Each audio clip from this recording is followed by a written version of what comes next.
tanto, la Unión Soviética se había de alguna manera roto el cerco impuesto por los nazis en contra de la construcción del socialismo, y de alguna manera tenía que haber una relajación de la situación, ¿eh?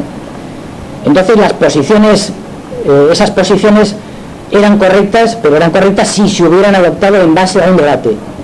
Entonces Khrushchev encarga la redacción, pues eso, de una biografía de Stalin, que debía ser el punto de partida de una reevaluación o de un replanteamiento de la época histórica que se había vivido.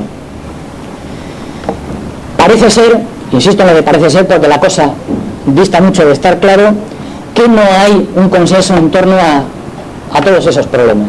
No hay un consenso en torno al manual de economía política, no hay un consenso en torno a la época que se ha vivido, el partido no es capaz, digamos, de sentar los fundamentos para, a partir de esa etapa, hacia dónde se podía girar la situación.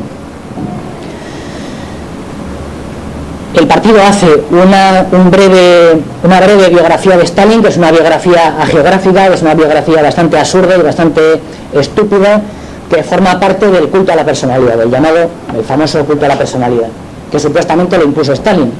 En realidad este culto a la personalidad lo impusieron los revisionistas y Khrushchev en concreto, y ese libro es una demostración de ello, como manera posteriormente de derribar lo que era Stalin y la propia figura de Stalin.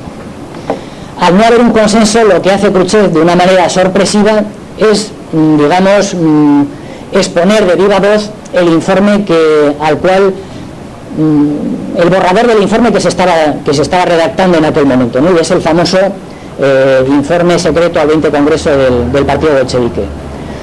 Este es un informe que no fue aprobado por el Partido Bolchevique, que no fue aprobado por la dirección del Partido Bolchevique, que jamás fue conocido dentro de la Unión Soviética, y por eso se le llama el informe secreto, es decir, que fue un informe leído por Khrushchev. En este informe, como sabéis, se le da un balón de oxígeno, por supuesto, al imperialismo mediante la instrumentalización de la cuestión de Stalin como una figura asesina, como una figura criminal, en donde se tergiversan, se manipulan los hechos, y los hechos se reducen única y exclusivamente en torno a el culto a la personalidad y en torno a la situación que se había vivido como consecuencia de las purgas.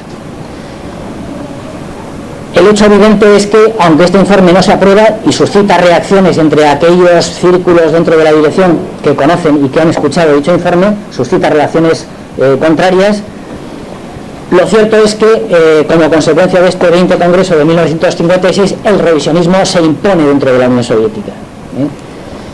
Y además el revisionismo que se impone es el revisionismo, digamos, no el revisionismo de la época que luego conocimos de Brezhnev, sino un revisionismo que pretende liquidar al socialismo por la vía rápida.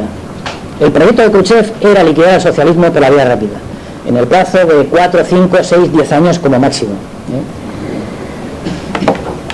A partir de ahí, lo que se empieza a discutir dentro del partido bolchevique, o dentro de lo que a partir de 1952, que como sabéis cambia de nombre, se convierte en el PQS, el Partido Comunista de la Unión Soviética, no es ya si hay que liquidar el socialismo o no hay que liquidar el socialismo, sino en el plazo en el cual se va a liquidar el socialismo. Khrushchev dura en el gobierno 8 años, la gestión económica de Khrushchev es un desastre, especialmente en todos los terrenos, ¿no? Pero especialmente en el terreno agrícola. Se suceden la reorganización de los ministerios de agricultura, de los ministerios económicos, desaparece la planificación económica, las estaciones de máquinas y tractores se venden a las cooperativas campesinas, etcétera. Es decir, es el principio del fin del socialismo. No obstante, como digo, en el año 64 el proyecto de Khrushchev fracasa en todos los terrenos, fracasa en el terreno interno, en la construcción económica interna.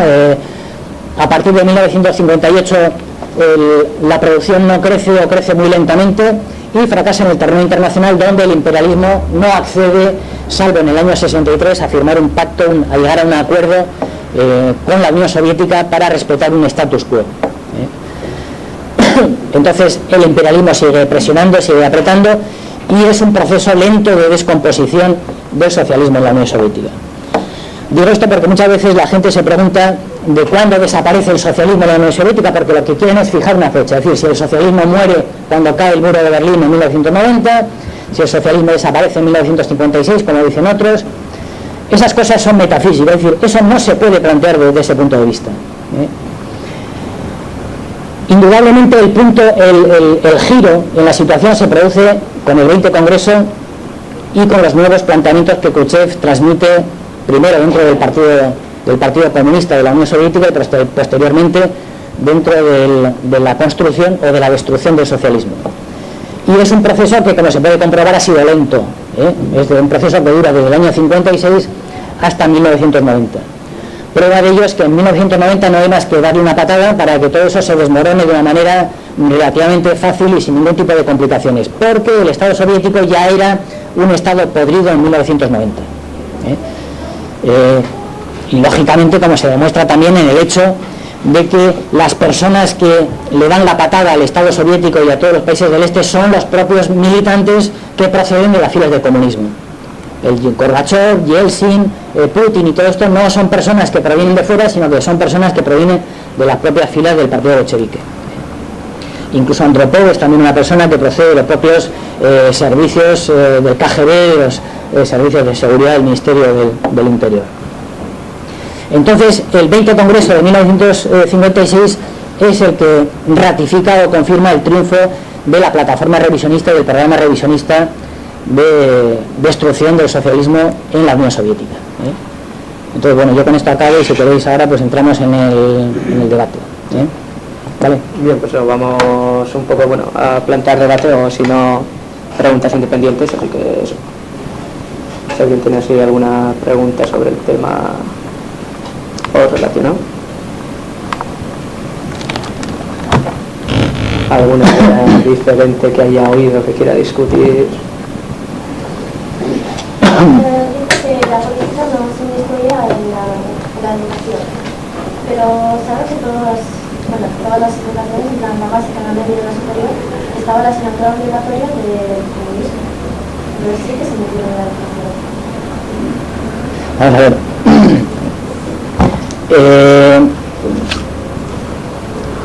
En la Unión Soviética me he referido fundamentalmente a la época que se llamó de la Revolución Cultural.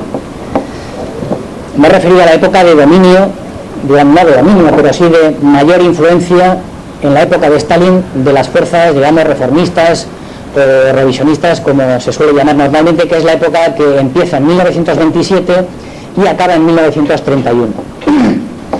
Lo que yo digo es que lo mismo en las universidades, que en las academias, que en todas las instituciones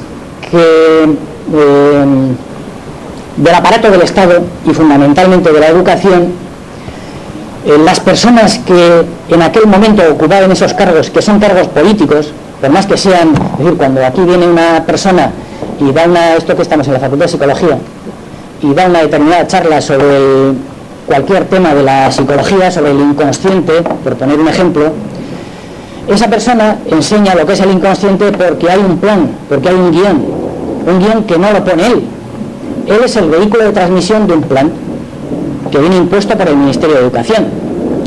Entonces, no es lo mismo que un profesor, dentro de lo que es la historia de la psicología, por ejemplo, o lo que es la historia de las ideas políticas, o lo que es la historia de las ideas económicas, dé un curso o dedique una asignatura a enseñar economía política marxista en una facultad de económicas, o filosofía marxista, materialismo dialéctico en una facultad de filosofía y letras, o marxismo-leninismo en una facultad de psicología, o las escuelas de psicología marxista, por ejemplo, que los aparatos políticos que controlan la educación y que imponen lo que se enseña en la educación.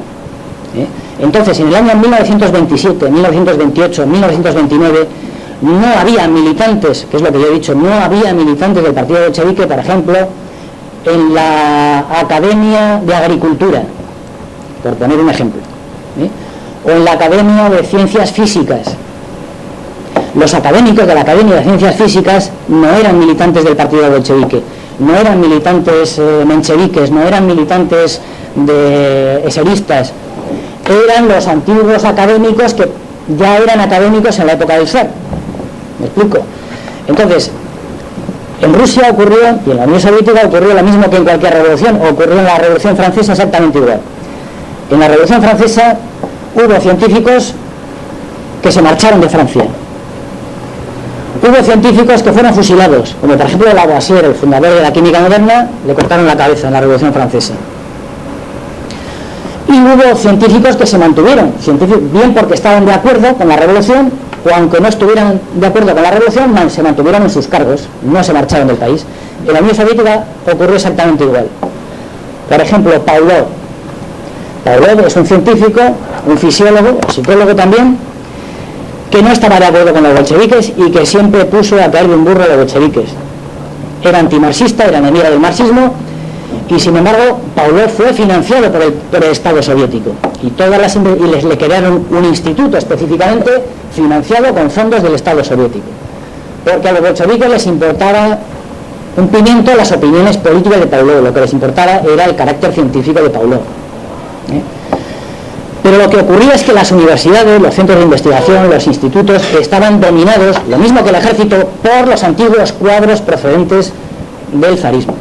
Independientemente de que el Estado soviético dijera, es que usted tiene que dedicar tantas horas lectivas a enseñar la filosofía de Marx, o a enseñar la economía de Marx, o a explicar el anti-Düring de Engels. ¿Me explico?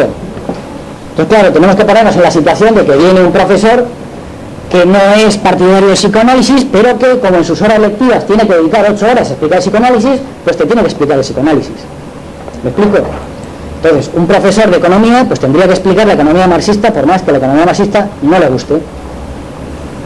A eso me refería yo. Y que no existían manuales, en general, manuales redactados por los propios militantes bolcheviques.